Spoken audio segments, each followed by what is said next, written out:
What is up, Karatics? In this video, we'll be talking about this week's Money Event Week as well as the property and vehicle discounts. Login unlocks, we have the Lunar New Year clothing repeating from last week, which are the Black Snake Yoga Rishima outfit, the Red Serpent leather jacket, the Snake Soul pendant, the Snake King pendant, the Red Snake Soul cap, and the Gray Snake King cap.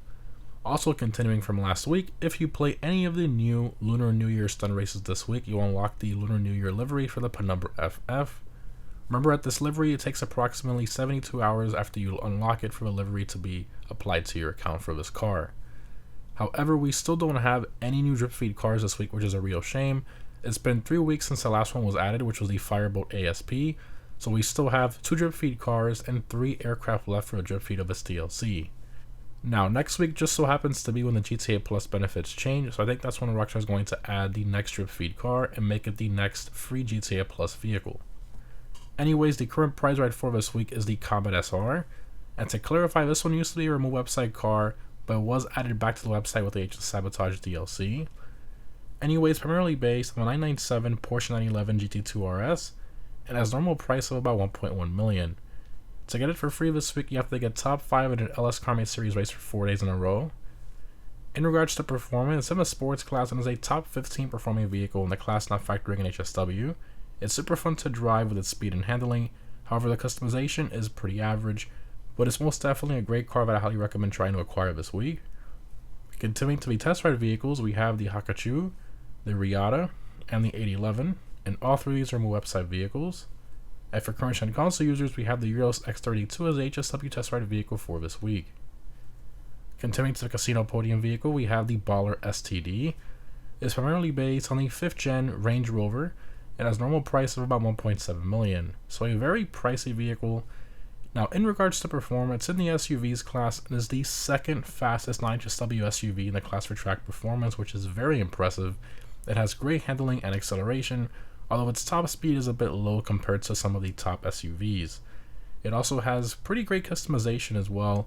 Definitely one you should try and attempt to win this week.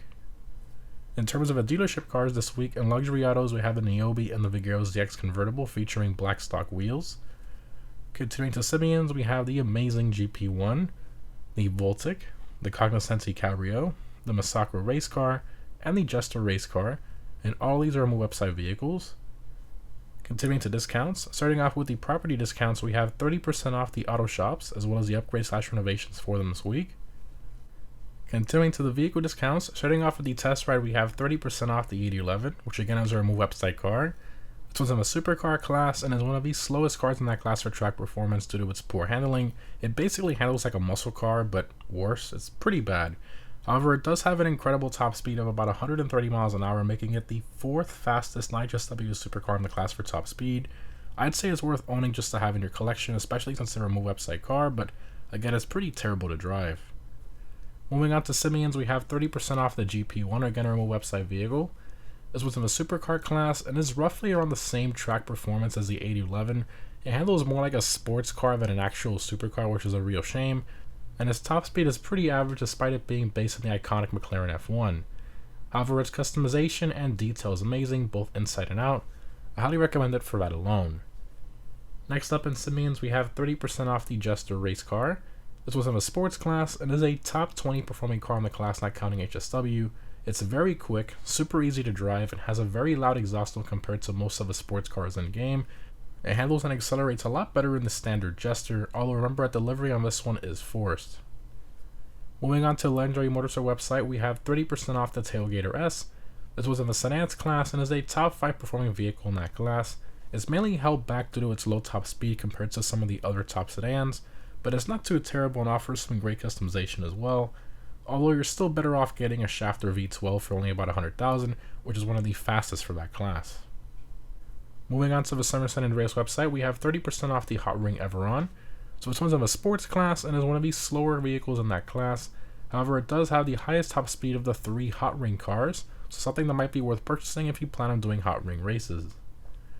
Next up, we have 30% off the Dominator ASP. So this one's in the muscle car class and is the 4th fastest non-HSW car in the class for track performance, which is very impressive. It basically handles like a sports car. It has fantastic customization, styling, etc. Just a really great overall car to own. Continuing, we have 30% off the Remus. So this was in the sports class and is a below average performing car in the class. However, it has fantastic customization and styling, being a tuner's DLC car. Moving along, we have 30% off the Warner HKR. This one's in the sedans class and is a below average performing car in the class, and that's mainly due to its handling. It's meant more for drifting with the way it handles, and the customization is pretty decent as well. And lastly, on to Latest Travel's website, we have 30% off the Vellum 5-seater. It's a Pegasus aircraft, which means that it doesn't offer any customization except for the usual paint colors in the hangar. Moving along to the gun family, follow weapons available this week, and 30% off the military rifle as well. For double money, we have double money NRP continuing on the Lunar New Year stunt races from last week. Also, we have double money on the adversary mode drop zone, drag races, and lastly, the auto shop client vehicle deliveries, but sadly not the contracts this week, which is a real shame. Also to mention, we have triple LS Carmi rep on all LS Carmi related activities this week, which should definitely help a ton for those of you looking to rank up and unlock some items you may be missing. For bonuses, if you complete a dispatch work job from Vincent, you'll be awarded 100,000 and the black square shades. However, remember that it will take 72 hours for these rewards to hit your account. For the weekly challenge, if you participate in any 2 drag races, you'll get a $100,000 bonus. For the FIB priority file in the Garment Factory this week, it's going to be the Fine Art file. Continuing to the weekly vehicle robberies from the Salary or Basic, these only change once per event week. We have the McTony robbery with the Ellie, the cargo ship robbery with the Jugular, and lastly the Duggan robbery with the Wagner, and none of these are claimable this week. And lastly, for the time trials, this week normal time trials in Legion Island, I highly recommend a quick bike for this one. For the premium race, we have the motorcycle race Art to Art. I highly recommend the Power Search for this race. And if you're on current gen, I highly recommend using the HSW Hakachu Drag.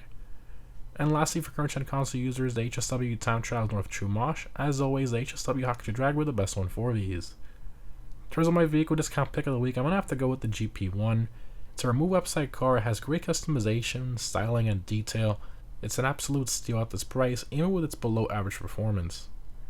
Anyways guys, overall this event week I would say is pretty average. The vehicle discounts are great, but honestly the double money is a bit lackluster. I don't understand why Rockstar put the auto shop client deliveries in double money and not the contracts. And still, no new drip feed car this week, which is very disappointing. Although we should be getting the next drip feed car to coincide with the GTA Plus stuff next week hopefully. Although I do find it again kind of weird how Rockstar is going back to this once a month thing. Does that mean we're going to get one car next week and then we have to wait an entire month for the next one? I hope not. So we'll see what Rockstar does. Hopefully they don't take that long with the next drip feed vehicle after we get the other one next week. Hopefully. We'll see. It's Rockstar, you never know. So with all that, I'm going to give this week a 6 out of 10. Let me know what you guys think down below in the comments. As always, thanks again for watching. Hope this was helpful, and I'll see you in the next one.